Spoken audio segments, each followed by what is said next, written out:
Once upon a time, there was a little girl who lived on the shores of a great lake. And from her bedroom window, she could watch the sky turn from pearly gray to milky white to creamy rose.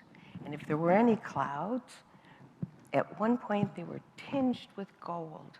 And it was her favorite part of the day.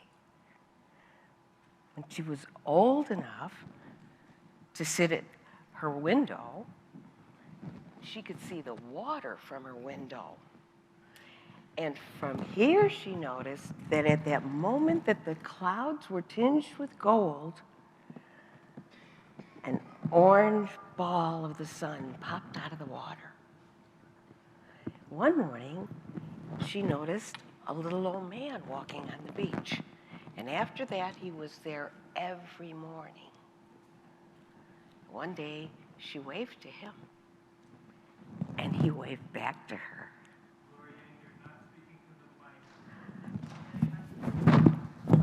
Talking to my what? Oh, thank you.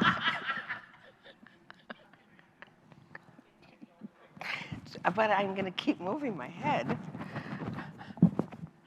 So anyway, where was she? She was watching that little old man on the beach. One morning, her mother said to her, you know, you're old enough to go down to the beach by yourself now. But stay on the shore, don't go in the water, stay where I could see you. So the next day, she ran down to the beach, and the little old man was there, and she said, hello. He said, hello. She says, I've been watching you. He says, I've been watching you. And every morning, they walked the beach together. They didn't really say that much to each other, but one day she did tell him about her favorite part of the day. And he said to her, you know what? There's places in the world where the sun sets in the water instead of rising out of the water. She said, no. He said, yes, and it's very different from when it sets over land. When it sets over water, the sky is vibrant and intense. And she said, I want to go there. So after she finished her schooling, one day she said to her mom and dad, I want to go and see where the sun sets in the water. And they said, you know, it's a very far and distant journey. And she said, I want to go. So the next day, she went down to what she felt was probably the last time she would ever see him. And she told the little old man what she was going to do. And he said, it's a far and difficult journey. And she said, well, you know, when you told me about the sun sinking in the water, you changed my thoughts. And he said, well, if you're going to go on this journey, ability to comprehend is your passport. Willingness to believe is the key. What's the price of this journey? Acceptance of being a child of God, cooperation with me. She said, but you're here, I'm going. He said, I will be with you always. So she began her journey. She met wonderful people and did wonderful things. I'm leaving the timekeeper behind me. And watch her follow. And she went wonderful places. She crossed mountains and rivers and hills and past farms and forests. And one day, after spending an awful lot of time on a very, very large flat land, she saw a mountain range that stretched across the entire sky from left to right. And she figured, I guess I'm going to have to cross those to get to the water. And she did. She climbed that mountain. And as soon as she climbed that mountain, there was another mountain range. And so she climbed that mountain, and there was another mountain range. And she thought, well, I never see the water. And there was another mountain range. And she climbed it. And as soon as she got over it, there was a blinding blizzard that came out of nowhere. She couldn't see her hand in front of her face. She was buffeted and blown and thrown and fell backwards against the rock wall and fell into a hole in the wall. When she came to, she felt a strange presence in the cave. She felt joy and security and confidence. And she thought, I'm alone, I'm exhausted, I'm in a cave, and I feel joy and security and confidence. And she noticed there was a light toward the back of the cave. And so she went toward the light, and as she got closer, she saw a man sitting at a fire. And he beckoned to her. She came over, and he showed her a bed that he had prepared for her at the warmth of the fire, and he said, rest now. You need to build up your strength. And tomorrow, you're going to start walking the cave, and you're going to walk the cave every day. You need to get stronger. You're going to walk, and I'm going to talk. And she said, well, what are you going to talk about? He says, I will help you formulate a life purpose single to the will of God and the welfare of man, so that you will walk in his ways and delight in his will. So she walked, he talked, the weather got better, they went outside, she walked, he talked, and she said, well, what is the will of God? He says, well, the will of God is the way of God. And she goes, ugh. He says, I'll teach you a prayer. Because when you pray, you open the channels within you so that the Spirit can flow more freely into you. The prayer has 4 parts. It's very simple.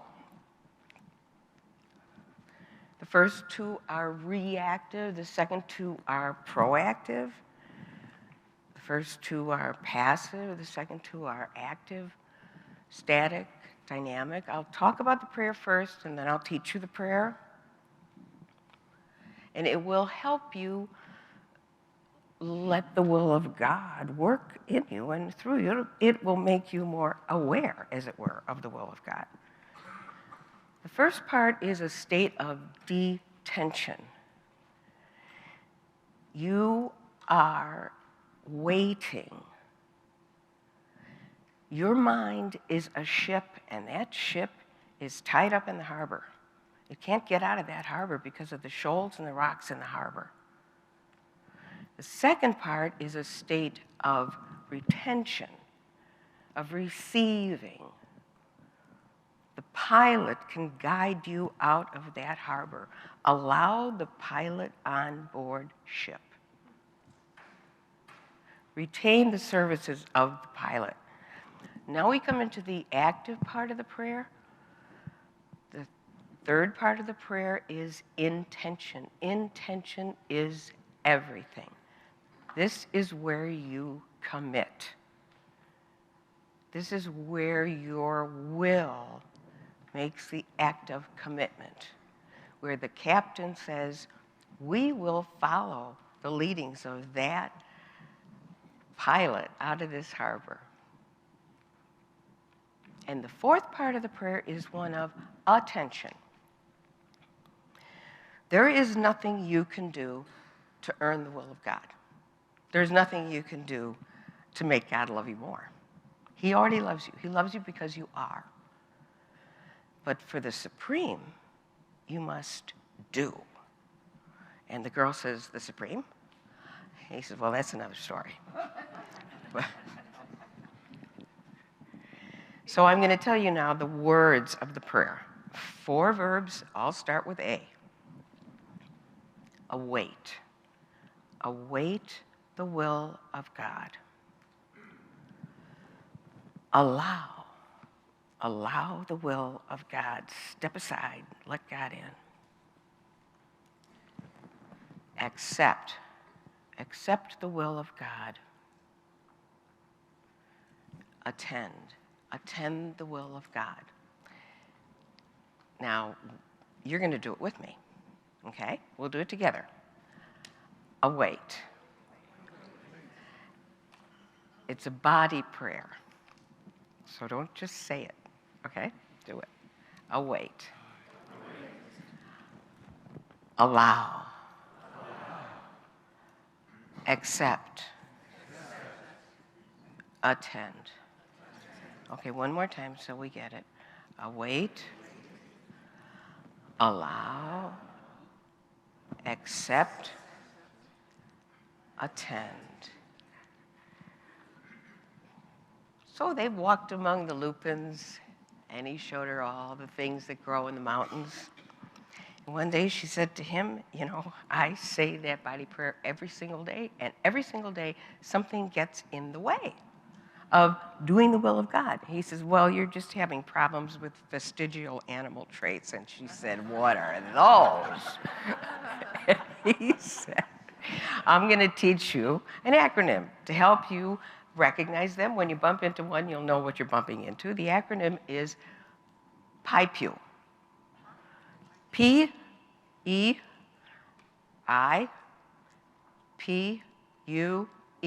PIPU. Procrastination. Equivocation. This is the failure to commit. Insincerity. Problem avoidance. Unfairness and ease seeking. This is a big one right now, ease seeking. And he said to her, you know, I think it's about time that you get back on your journey. And she says, but I don't want to leave you. I'm happy here. You helped me. You've changed me. You've transformed me. He says, don't worry. I'm everywhere. In the morning, I'll show you the way. So in the morning, he took her to the mouth of the cave, and he said, see up there where the mountains come together in a crease? That's the pass.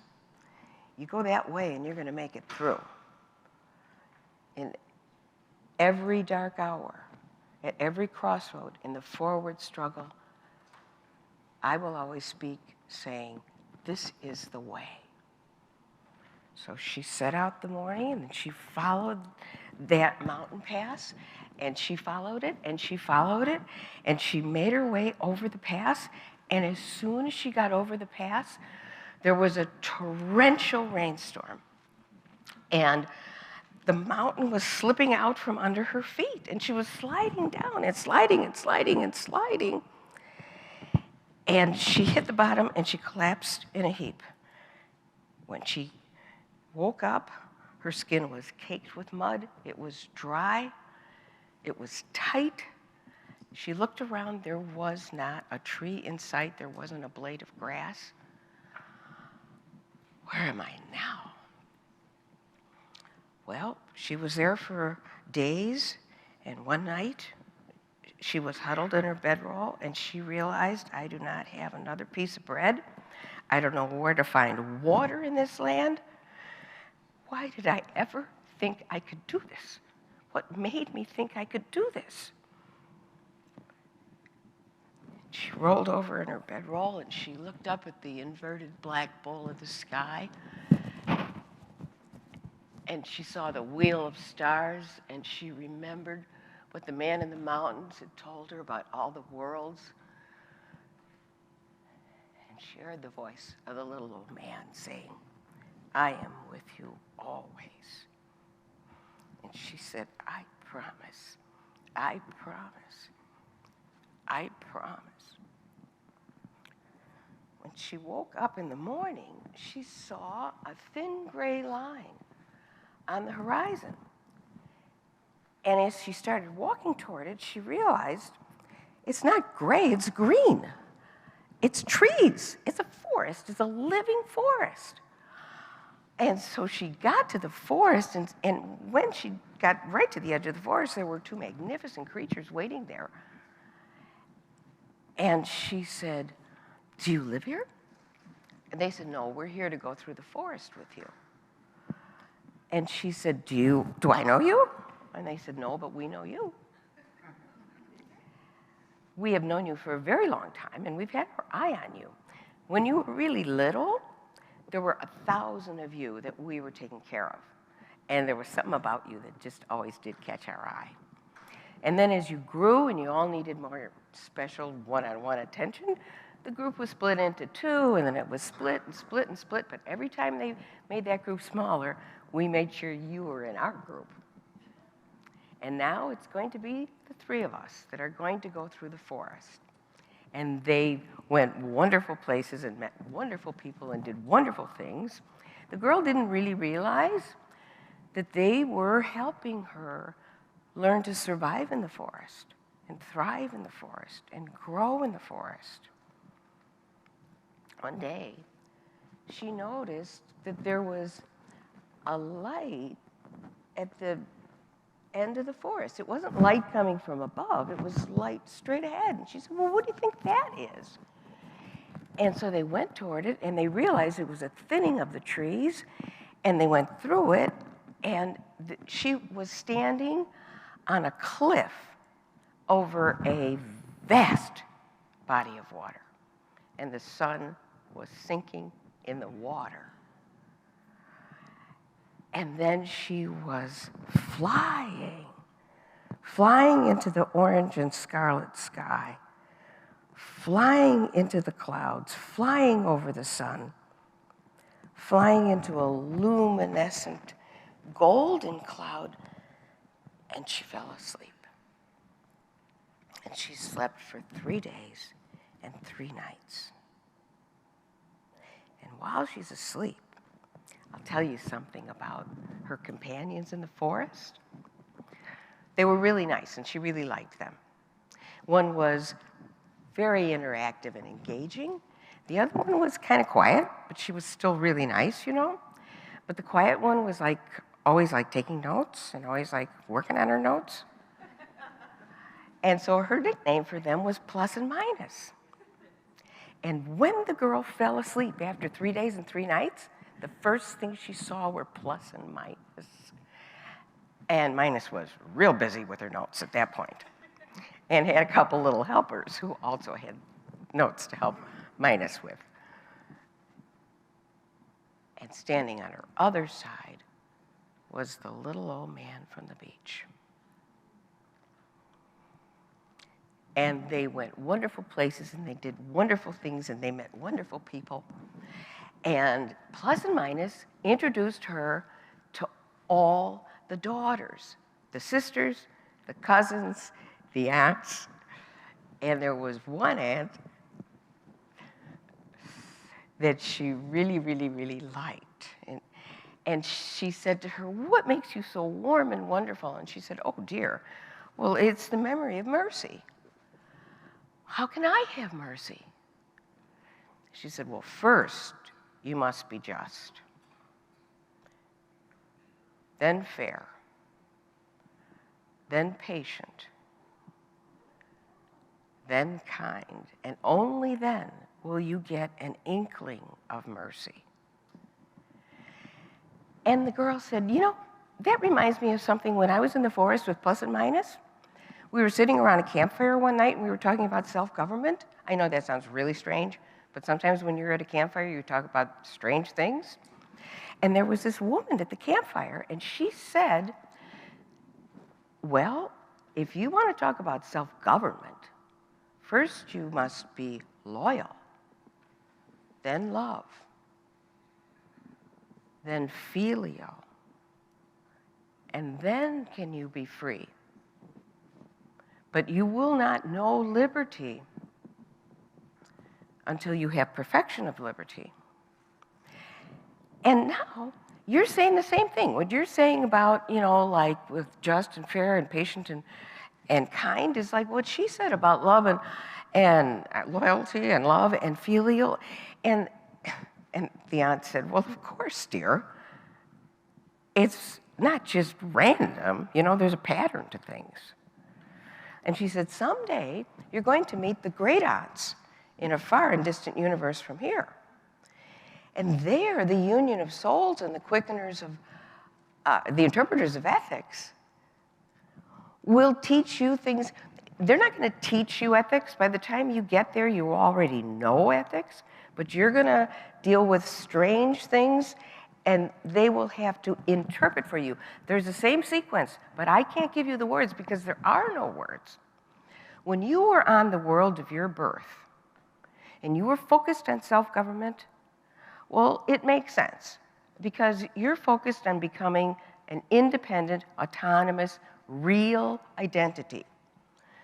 Self-identity, self-authentication, self-individuality, self. So you're focused on being free. And even in your world, there's a particular problem with liberty. But here, by the time you get here, so you wanted to become an independent person. To get here, you have become an independent reality. So here we have all these independent realities. Here we're focused on interdependence and working with people who are different from you, people who look different from you, people who think different from you. And when you meet the great aunts, you will be focused on synergy. But the amazing thing about the great aunts? When you work with them, your experience will change them for the better. I mean, that is supreme service. That's synergistic service. It's one thing to try to become a better you. It's another thing to work with others who have become better thems. But when in working with someone, you actually help that person become a better them. I mean, that is synergy. That is synergy. So you go from being independent to interdependent to the energy of synergy. And the girl said, I want to go there. And Plus looked at Minus and she says, that's our girl. The little old man on the beach, he tells her about the sun sinking in the water, and she says, I want to go there. And now, a memory of mercy tells her about an interpreter of ethics, and she says, I want to go there. And they did. They worked, and they studied,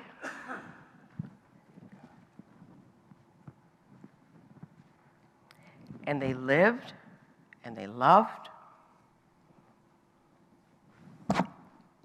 and they prayed, and they played, and she fell into a changing sleep. And when she awoke on the shores of the outermost world of a universe with 1 billion worlds, there was the most incredible creature waiting to welcome her with the mobilizing strength of masculine vigor and the sustaining strength of feminine stability. I was waiting for you. And this pilgrim helper cupped her spiritual cheeks in its spiritual hands and looked her right in the eye and said, you are perfect. You are perfect. You are perfect. You are perfect in one thing.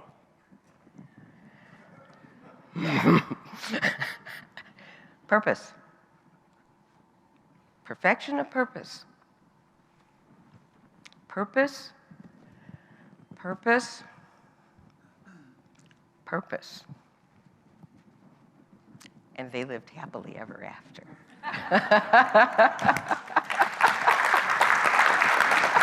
That was fun, huh?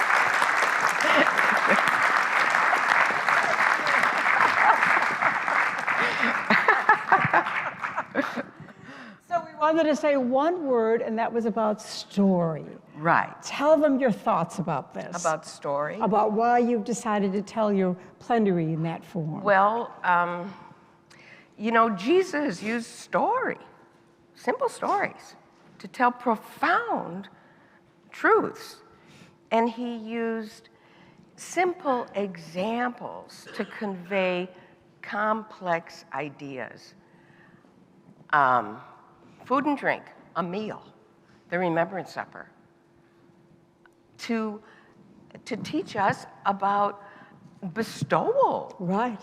And the spirit, the spirit in us, the family, to teach us the relationship with God. Right. Our parent who automatically loves us, cannot help but love us, and that we are related. So stories are processed in the limbic system of the brain, which helps us to relax into them so that we can begin to understand at an emotional level what the story is all about. And Jesus told that, and you decided to tell it that way, so thank you. Thank you so much. Thank you so much. All right, we are going to run now to our workshops, but also I reminded you, tonight is that concert. So after the workshops, you're going to go into a changing sleep and change into your best finery and show up here for that concert. I believe it starts at 8 o'clock, is that correct? 8 o'clock for the concert? Yes, somebody tell me? Thank you. Enjoy.